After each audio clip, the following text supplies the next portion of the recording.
नमस्कार दोस्तों, हमारे YouTube चैनल स्टडी विद शक्ति में आपका हार्दिक स्वागत है। और हम देख रहे थे संधि और संधि की पिछली क्लास में हम पढ़ चुके थे स्वर संधि के बारे में। और स्वर संधि हम जान चुके थे कि स्वर संधि किसे कहते हैं। साथ साथ में हमें पता चला था जो हमारी स्वर संधि है उसके 5 भेद होते हैं और 5 भेद में से हम कवर कर चुके थे एक भेद को जिसका नाम है दीर्घ स्वर संधि। ठीक है, आज हम देखेंगे यानी गुण संधि देखेंगे। लेकिन पहले मैं आपको बता दूं कि जो हमारा संधि है, संधि का जो शाब्दिक अर्थ है वो होता है मेल या फिर जोड़ करना, जिसे हम कहते हैं यानी मिलाव करना या फिर उसे आपस में जोड़ना। लेकिन यदि आपसे कहा जाए कि संधि विच्छेद का शाब्दिक अर्थ क्या होता है, तो सभी को पता है कि संधि विच्छेद होता है अलग अलग करना, उसे तोड़ना या फिर खंडन करना। और जो हमारी संधि है, यदि हमसे पूछा जाए कि संधि कितने प्रकार की है, तो आंसर होगा 3, जिसमें आती है स्वर संधि, व्यंजन संधि और विसर्ग संधि। जिसमें हमने फर्स्ट नंबर पर स्वर संधि को कवर कर रहे थे। और स्वर संधि में भी यानी जो हमारी स्वर संधि है, स्वर संधि मैंने आपको बताया था कि स्वर संधि जो होती है वो 5 प्रकार की होती है, जिसमें से हम एक को कवर कर चुके थे। और हम दूसरे नंबर पर आज देखेंगे गुण संधि।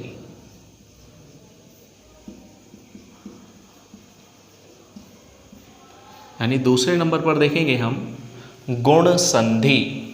यानी जो गुण संधि होती है वो क्या होती है। मैंने आपको ये भी बताया था जो हमारा संधि है, संधि के 2 पक्ष अनिवार्य होते हैं, लेकिन 2 से अधिक भी हो सकते हैं। कोई आपसे कहने लगे कि संधि के कितने पक्ष अनिवार्य होते हैं, तो 2 पक्ष अनिवार्य हैं, लेकिन 2 से अधिक पक्ष भी पाए जा सकते हैं। जैसे कि जो हमारी गुण संधि है, यदि हम बात करें अनिवार्य पक्षों की, तो अनिवार्य पक्ष कितने होते हैं? 2 होते हैं। गुण संधि कहती है यदि पहले पक्ष में ए या आ दोनों में से कोई भी पाया जाए, यानी हमारे पहले पक्ष में ए या आ दोनों में से कोई भी पाया जाए और दूसरे पक्ष में ई या बड़ी ई, उ या बड़ा उ या रीरी पाया जाए, यानी जो हमारा संधि का पहला पक्ष होगा उसमें ए या आ दोनों में से कोई भी हो सकता है, या तो ए होगा या फिर आ होगा, जो हमारे पहले पक्ष का अंतिम वर्ण होगा। लेकिन जो दूसरे पक्ष का प्रथम वर्ण होगा वो या तो ई या बड़ी ई होगा, उ या बड़ा उ होगा या फिर रीरी होगा। और दोनों के मेल से क्रमशः ए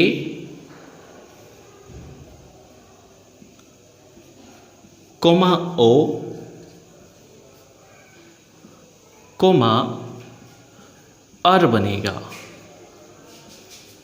क्या बनेगा? अर बनेगा। यानी अर्थात कहने का मतलब यह है यदि हमारे पहले पक्ष के अंत में ए या आ पाया जाए और दूसरे पक्ष के प्रथम में ई या बड़ी ई, उ या बड़ा उ या रीरी पाया जाए, तो क्रम से क्या बनेगा? जो हमारा क्रम से बनेगा वो बनेगा ए या फिर ओ या अर बनेगा। यानी अर्थात कहने का मतलब ये है यदि ए या आ का मेल ई या बड़ी ई इन दोनों से होगा तो मिलकर बनेगा ए या आ का मेल उ या बड़े उ से होगा तो मिलकर बनेगा ओ, ए या आ का मेल रीरी से होगा तो मिलकर बनेगा अर। ठीक है, आपको समझ में आ गया होगा। यदि हम लैंग्वेज की बात करें तो हम कहेंगे यदि पहले पक्ष में ए या आ पाया जाए, दूसरे पक्ष में ई या बड़ी ई, उ या बड़ा उ या रीरी पाया जाए, तो दोनों के मेल से क्रम से ए, ओ और अर बनता है।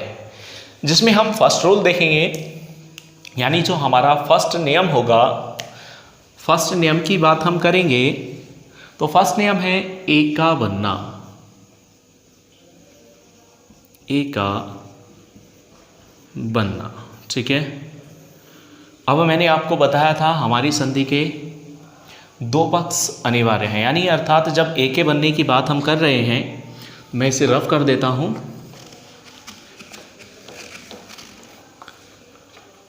हमारी संधि के दो पक्ष हैं। अब दो पक्षों में कह रहा है यदि पहले पक्ष का अंतिम वर्ण ए हो और प्लस दूसरे पक्ष का जो प्रथम वर्ण होगा यदि वो छोटा ई पाया जाए तो मिलकर बनेगा ए। यदि पहले पक्ष का अंतिम वर्ण आ होगा और प्लस दूसरे पक्ष का प्रथम वर्ण बड़ी ई होगा तो भी मिलकर बनेगा ए। यदि पहले पक्ष का अंतिम वर्ण ए होगा प्लस दूसरे पक्ष का प्रथम वर्ण बड़ी ई होगा तो भी मिलके क्या बनेगा, ए बनेगा। और यदि पहले पक्ष का अंतिम वर्ण आ है प्लस दूसरे पक्ष का प्रथम वर्ण ई है तो भी मिलके क्या बनेगा, ए बनेगा।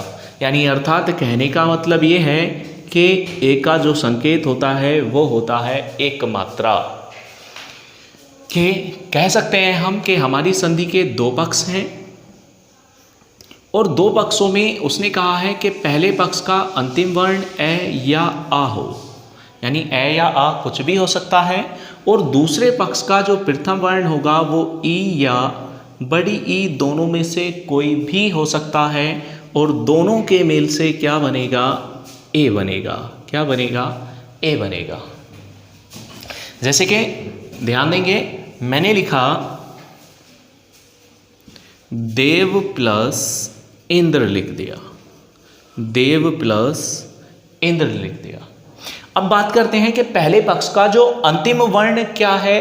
आधे व्यक्ति सोच रहे होंगे कि वह है, लेकिन मैंने वर्ण विच्छेद यानी जो हमारी पहली क्लास थी संधि की उसमें मैंने आपको बताया था कि वर्ण विच्छेद क्या होता है।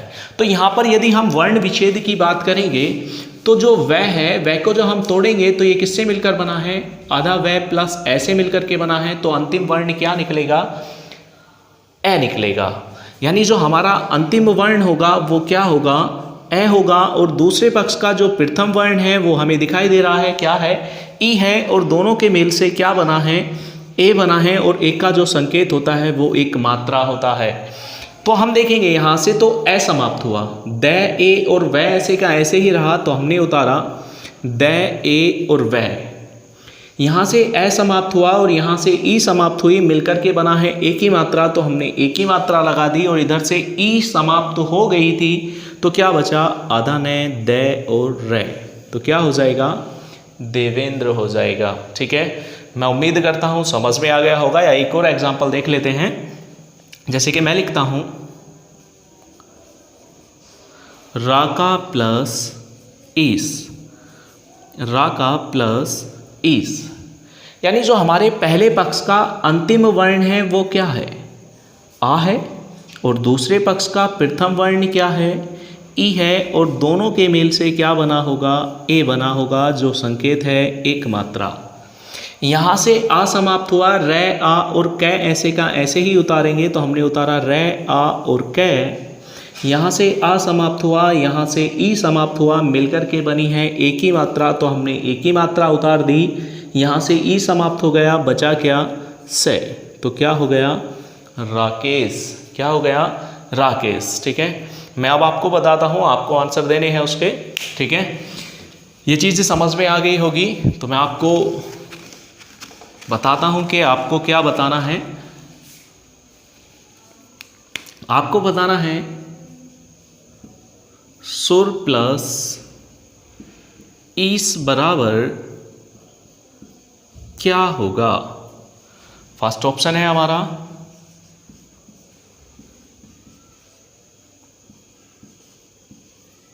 सुरेश, बी ऑप्शन है सुरेश, सी ऑप्शन है सुरेश और डी ऑप्शन है सुरेश। आपको बताना है कि निम्नलिखित में से कौन सा सही है। एक और बताना है,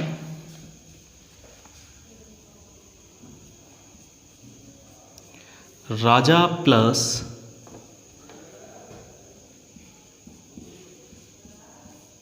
राजा प्लस इंद्र बराबर क्या होगा। फर्स्ट ऑप्शन है राजेंद्र, बी ऑप्शन है राजेश, सी ऑप्शन है राजेंद्र और डी ऑप्शन है राजेंद्र। आपको बताना है कि निम्न में से कौन सा सही है। ऑप्शन आपके सामने है ए बी सी, यानी कमेंट्स बॉक्स में बताना है कि कौन सा सही है। ए सही है, बी सही है, सी सही है या डी सही है। ठीक है, बात करते हैं हम दूसरे नियम की। दूसरा नियम है ओ का बनना। ठीक है, यदि हम ओ के बनने की बात करेंगे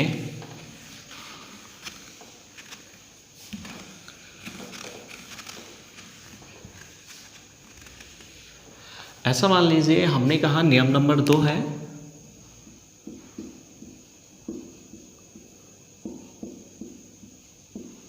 नियम नंबर 2 है ओ का बनना।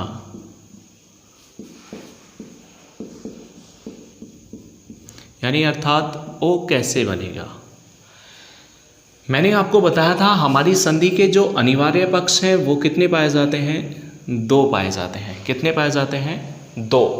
आपको मोस्ट यानी एग्ज़ाम में जब भी पूछा जाए कि संधि के अनिवार्य पक्ष कितने हैं तो 2 हैं, लेकिन कितने ये पूछ लिया जाए कि संधि के कितने पक्ष होते हैं तो 2 से अधिक पक्ष भी पाए जा सकते हैं। ठीक है, तो यदि अनिवार्य की बात है तो 2 पक्ष होते हैं और उसने कहा है कि पहले पक्ष में यदि पहले पक्ष का अंतिम वर्ण ए हो और प्लस दूसरे पक्ष का प्रथम वर्ण उ हो तो मिलकर के बनेगा ओ, और यदि पहले पक्ष का अंतिम वर्ण आ हो प्लस दूसरे पक्ष का प्रथम वर्ण बड़ा उ हो तो भी मिलके क्या बनेगा, ओ बनेगा।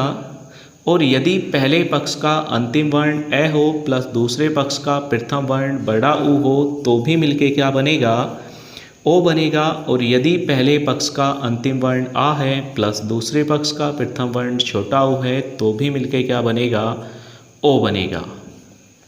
यानी अर्थात हम कह सकते हैं एक डंडे पर एक मात्रा, एक डंडे पर एक मात्रा। जैसे कि आप एग्जाम्पल देखेंगे, एग्जाम्पल से समझेंगे। यानी जो हमारी संधि के 2 पक्ष हैं, 2 पक्षों की बात की जाए तो उसने कहा है कि पहले पक्ष में ए या आ, यानी पहले पक्ष का जो अंतिम वर्ण होगा वो ए या आ दोनों में से कोई भी हो सकता है, और दूसरे पक्ष का प्रथम वर्ण जो होगा वो उ या बड़ा उ दोनों में से कोई भी हो सकता है, और दोनों के मेल से क्या बनेगा, ओ बनेगा। क्या बनेगा, ओ बनेगा। ठीक है, जैसे कि हम एग्जाम्पल देखेंगे, एग्जाम्पल से अच्छा समझ में आएगा। जैसे कि मैंने लिखा वीर प्लस उचित, वीर प्लस उचित।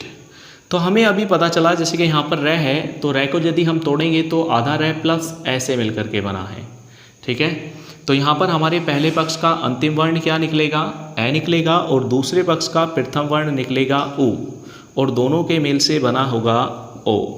ये ध्यान रखना जिसने हमारी संधि की फर्स्ट क्लास नहीं देखी है, क्योंकि फर्स्ट क्लास में मैं आपको बिल्कुल संधि का निचोड़ बताया था। मैंने आपको बताया था कि हम संधि को 4 भागों में डिवाइड करेंगे, और 4 भाग कौन से होंगे, जिसमें से मैंने आपको बताया था वर्ण विच्छेद, अक्षर विच्छेद, संधि और संधि विच्छेद, जिसमें से मैं तो आपको 2 कंप्लीट करा चुका हूँ, एक वर्ण विच्छेद और दूसरा अक्षर विच्छेद। ठीक है, और हमारा जो तीसरे नंबर का पॉइंट चल रहा है वो संधि चल रहा है, और इत्तेफाक से संधि भी 3 प्रकार की हैं। ठीक है, तो देखेंगे यानी ओ बना है तो यहाँ से ए समाप्त हुआ है तो वह ई और रे ऐसे का ऐसे ही लिखेंगे।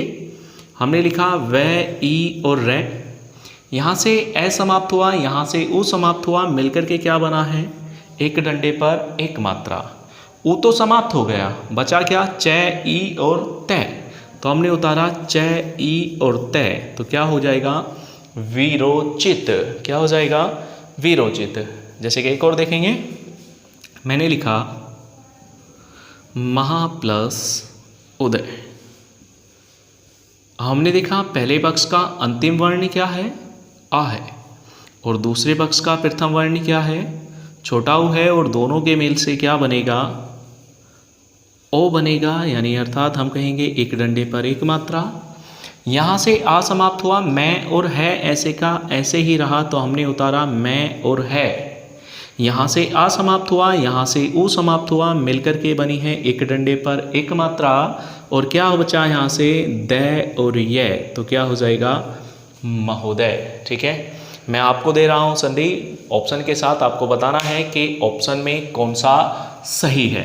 ठीक है, मैं इसे रफ कर देता हूँ, आपको बताना है कि कौन सा सही है या कौन सा गलत है। फर्स्ट ऑप्शन है, यानी फर्स्ट क्वेश्चन है हमारा,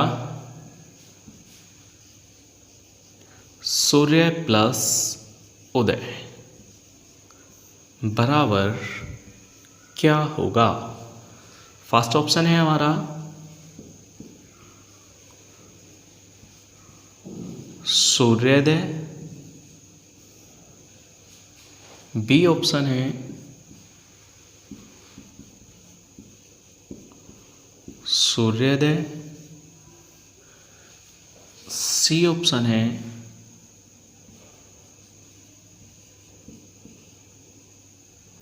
सूर्योदय और डी ऑप्शन है सूर्योदय। यानी निम्नलिखित में से कौन सा सही है।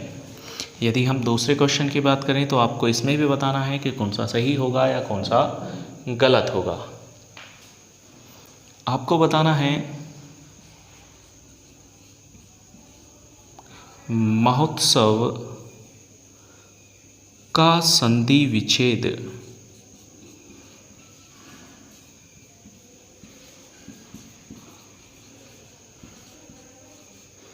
संधि विच्छेद, जिसमें फर्स्ट ऑप्शन है हमारा महो प्लस उत्सव, बी ऑप्शन है महा प्लस उत्सव,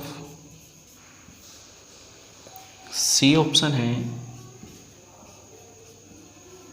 महा प्लस तसव और डी ऑप्शन है महा प्लस उत्सव। और ई ऑप्शन भी ले लेंगे, नोट, यानी इनमें से कोई नहीं। ठीक है, तो आपको बताना है कि इनमें से कौन सा सही होगा या कौन सा नहीं होगा। ठीक है, बात करते हैं हम तीसरे नियम की। ठीक है, तीसरा नियम देखेंगे, अर का बनना, यानी अर कैसे बनेगा। तो अर में आपको ध्यान देखना है, कि ध्यान से देखना है, क्योंकि अर में हम पहले गलत लिखेंगे फिर सही करेंगे, क्योंकि वो चीज़ आ कहाँ से रही है और क्यों आ रही है, कैसे आ रही है, ये जानेंगे। तो यहाँ से भैया मैं रफ कर देता हूँ और देखेंगे।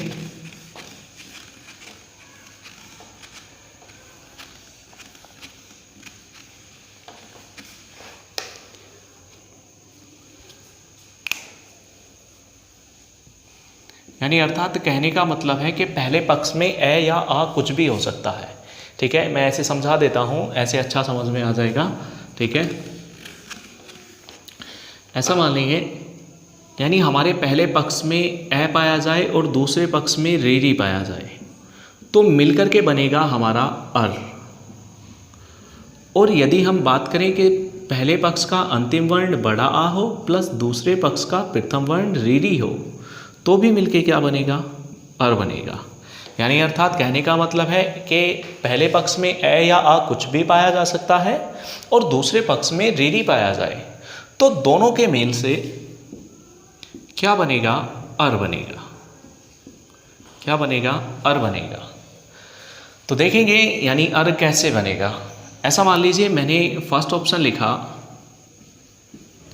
सप्त प्लस ऋषि। यदि हम बात करें पहले पक्ष के अंतिम वर्ण की, तो मैंने आपको अभी बताया जो हमारा तय यानी अर्थात जो व्यंजन होता है वो स्वतंत्र नहीं होते। ठीक है, वर्णमाला का हमारी जो प्लेलिस्ट यानी अर्थात जब हमारे प्लेलिस्ट में आप जाएंगे यानी वर्णमाला का चैप्टर देखेंगे, तो उसमें शुरू में ही मैंने आपको बताया था कि जो हमारे व्यंजन होते हैं वो स्वतंत्र नहीं होते, अर्थात स्वरों की सहायता से मिलकर बने होते हैं। ठीक है, तो उसी प्रकार ये जो तय है ये किससे मिलकर के बना होगा, आधा तय प्लस ऐसे, यानी हमारे हर किसी व्यंजन में ए तो छुपा ही रहता है। तो हमें पहले पक्ष के अंतिम वर्ण का पता चला ए है, और दूसरे पक्ष का प्रथम वर्ण कौन सा है, रेडी है, और दोनों के मेल से क्या बना होगा, अर बना होगा। ध्यान देंगे अर कैसे बनेगा, यहाँ से ए समाप्त हुआ, स आधा पै और तय ऐसे का ऐसे ही लिखेंगे, स आधा पै और तय।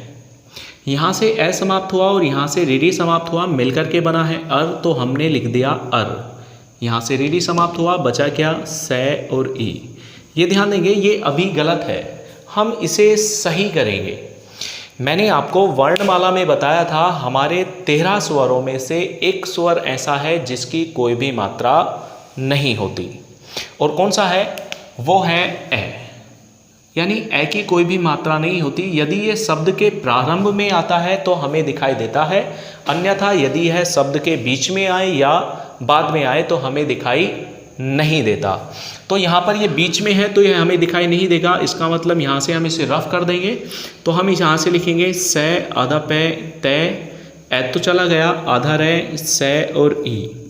अभी भी गलत है, सही करेंगे। क्या है, मैंने आपको वर्णमाला में 2 चीज़ें बताई थी, एक होता है कै प्लस आधा रह प्लस में। मैंने आपको बताया था कि जब हमारा रह खुद आधा होता है तो अपने से पिछले वाले व्यंजन के सर पर बैठता है, यानी ये जिसे हम बोलते हैं रेफ मात्रा। क्या बोलते हैं, रेफ मात्रा। अब यहाँ पर क्या है, आधा रह है तो अपने से पिछले वाले व्यंजन के सर पर बैठ जाएगा, अर्थात यहाँ से हटके ये यहाँ चला जाएगा, तो क्या हो जाएगा, सप्त ऋषि हो जाएगा, और इसे उठाकर मैं यहाँ पर रख दूंगा। ठीक है, तो यहाँ पर मैं लिखूंगा इसे सप्त ऋषि। ठीक है, और ये क्या हो जाएगा, सही हो जाएगा। समझ में आ गया होगा ये कहाँ से आता है और क्यों आता है। ठीक है, जैसे कि बात करते हैं, देव प्लस ऋषि, आपको बताना है इसके बराबर क्या होगा। ठीक है, जैसे कि फर्स्ट ऑप्शन है हमारा देव ऋषि लिख देंगे, या इसे ही रहने दो, तो क्या हो जाएगा, फर्स्ट ऑप्शन है हमारा देव ऋषि, बी ऑप्शन है देवऋणी, और सी ऑप्शन है देवरण, और डी ऑप्शन है नोट, यानी इनमें से कोई नहीं। ठीक है, आपको बताना है कि इनमें से कौन सा होगा या कौन सा नहीं होगा। यदि हम बात करें, ऐसा मान लीजिए मैंने कहा मह ऋषि का संधि विच्छेद क्या होगा। फर्स्ट ऑप्शन है हमारा मह प्लस ऋषि, बी ऑप्शन है महा प्लस ऋषि, सी ऑप्शन है महा प्लस ऋषि, और डी ऑप्शन है इनमें से कोई नहीं। ये टोटल हमारे यानी अर्थात गुण संधि के तीनों नियम हो गए, और तीनों आपको समझ में आ गए होंगे। और जितने मैंने आपको क्वेश्चन यानी प्रश्न पूछे गए हैं उनका आपको कमेंट सेक्शन में जवाब देना है। ठीक है, तो मिलते हैं नेक्स्ट वीडियो में वृद्धि संधि के साथ। ठीक है, जय हिंद।